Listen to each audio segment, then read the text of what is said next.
Step 1, wake up early, gonna rise with the sun. Step 2, get some good, some food in you. Step 3, grow hard about what you wanna be. Step 4, everybody just tell you everything. Wake up, today's gonna be a good day. Wake up, today's gonna be a good day. Wake up, today's gonna be a good day. Wake up, today's gonna be a good day. Wake up, today's gonna be a good day. Wake up, today's gonna be a good day. Wake up. Thema aufgerichtet zum ersten Punkt.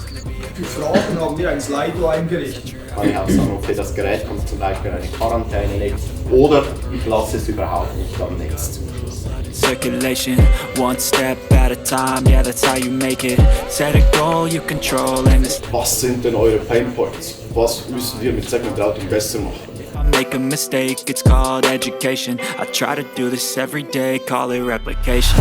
Eine Hyperconverged Infrastruktur oder vielleicht Hyperflex für ein Edge Design. Be a good day. Wake up, today's gonna be a good day. Die Flexibilität, natürlich, dass wir von überall aus arbeiten können. Und ganz wichtig ist natürlich die Innovation und auch Security und Compliance, dass wir das Ganze abdecken können. Good day. Wake up.